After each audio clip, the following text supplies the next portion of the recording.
बच्चियां जाती हैं, बच्चे जाते हैं, बुजुर्ग जाते हैं, तो वहां से उतरने के बाद, अमरनाथ पे दर्शन करने के बाद तुम इतने कमजोर क्यों हो जाते हो कि तुमको हेल्पलाइन की जरूरत पड़ती है? और उस देश में जहां तुम खुद 100 करोड़ हो और तुम्हारी आबादी यहां पर 80% है, तुम क्यों इतने कमजोर हो जाते हो जब अपनी आस्था को लेके, सकारात्मक आस्था को लेके तुम इतने बलवान हो? 10 बार बता चुका हूं, मुसलमानों को समझाया, नहीं समझे, 10 बार पहले बता चुका हूं और अब बता रहा हूं, एक हो, टीका लगाने से शर्माओ ना। सरदार 7 मीटर की पगड़ी पहनता है, उसको प्रॉब्लम नहीं होती, उसे गर्मी नहीं लगती। आपने अपनी धोती छोड़ दी, आपने भारतीय संस्कृति का प्रतीक, आपने अपनी धोती छोड़ दी। क्यों छोड़ दी? बुरे लगेंगे क्या? सरदार तो पगड़ी में बुरा नहीं लगता, कॉन्फिडेंस में रहता है। मुसलमान तो ऊंचे पजामे में बुरा नहीं लगता, कॉन्फिडेंस में रहता है। लेकिन आपने अपनी संस्कृति छोड़ी, आपने अपनी धोती छोड़ी। रोज नहीं पहन सकते, महीने में एक बार पहन लो। ऑफिस जाओ धोती पहन के, तिलक लगा के, मॉल जाओ, शॉपिंग जाओ, शादी ब्याह पार्टी में जाओ, थिएटर में पिक्चर देखने जाओ, धोती पहन के जाओ और तिलक लगा के जाओ। अगर मैं हिंदू होता, रोज तिलक लगाता। यूं बात अलग है कि तिलक मुझ पर बहुत अच्छा लगता है, लेकिन जब मौका लगता है तब लगवाता हूं, और उसे तब तक नहीं मिटाता जब तक वो रूटीन में धुल ना जाए, क्योंकि मुझे तिलक लगा के गर्व महसूस होता है as an Indian, as a भारतीय। यार, आप तो हिंदू हो, सनातन धर्म को मानने वाले हो, आपके तो धर्म से ये भी चीज जुड़ी हुई है। हम तो चलो संस्कृति के नाम पर कभी कभी लगा लेते हैं, तुमको क्यों शर्म आती है? इस शर्म से हिंदू नौजवानों बाहर आओ। आपकी हिंदू महिलाएं मंगलसूत्र पहनती हैं, सर पर सिंदूर लगाती हैं, माथे पर बिंदी लगाती हैं। आप क्या करते हैं? ये अपनी निशानी बताने के लिए कि ये हम भारतीय हैं और भारतीय हमारी संस्कृति है।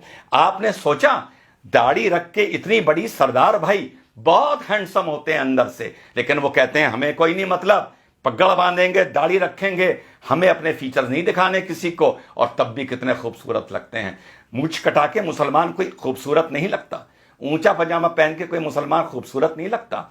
आपको लेकिन यह लगता है कि धोती पहनकर आप बैकवर्ड लगेंगे, आपको यह लगता है कि सर पर तिलक लगाकर आप बैकवर्ड लगेंगे, आपको यह लगता है कि चोटी रखकर आप पंडे या बैकवर्ड लगेंगे।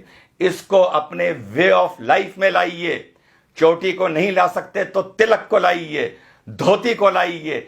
5 मिनट 10 मिनट फालतू लग जाएं, बाजार भी जाइए, घूमने भी जाइए, तो कभी कभी महीने में 2 4 5 बार धोती पहन के जाइए। दफ्तर जाइए, तिलक लगा के जाइए।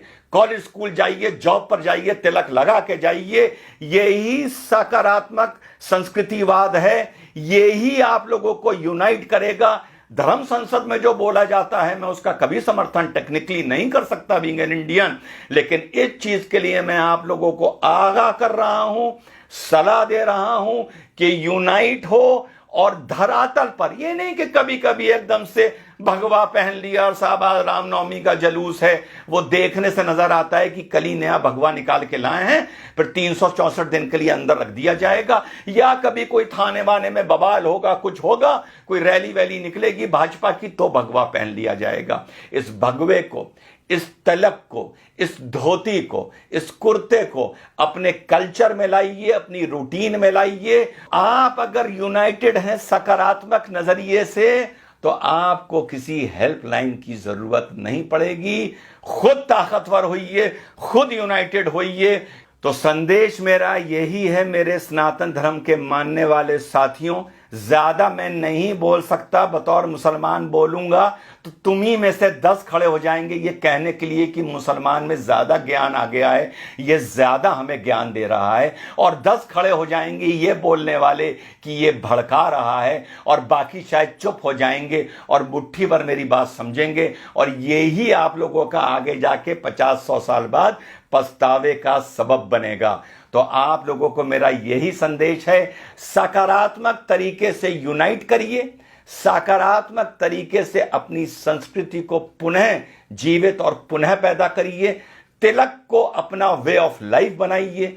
बीच बीच में धोती कुर्ता पहनने को भारतीय संस्कृति की वो पोशाक है, उसे अपना वे ऑफ लाइफ बनाइए। मत शर्माइए। सिख नहीं शर्माता, मुसलमान नहीं शर्माता, तो हिंदू क्यों शर्माता है? हिंदू क्यों सोचता है कि मैं धोती कुर्ता पहनूंगा तो मैं बैकवर्ड लगूंगा। मैं धोती में बहुत अच्छा लगता हूं, मैं तिलक में बहुत अच्छा लगता हूं। जब भी जीवन में मौका मिलता है मैं धोती पहनता हूं, कुर्ता पहनता हूं और तिलक लगाता हूं। जैसा मैंने पहले बताया, अगर मैं सनातन धर्म का मानने वाला होता तो 365 दिन में से 365 दिन तिलक लगाता। ये आपको मैं ड्यूटी दे रहा हूं कि कल से अपने माथे पर जहां भी जाएं, काम से जाएं, कहीं जाएं, नौजवान जाए या बुजुर्ग जाए, माथे पे तिलक लगा के जाए। जय हिंद, वंदे मातरम, खुदा हाफिज।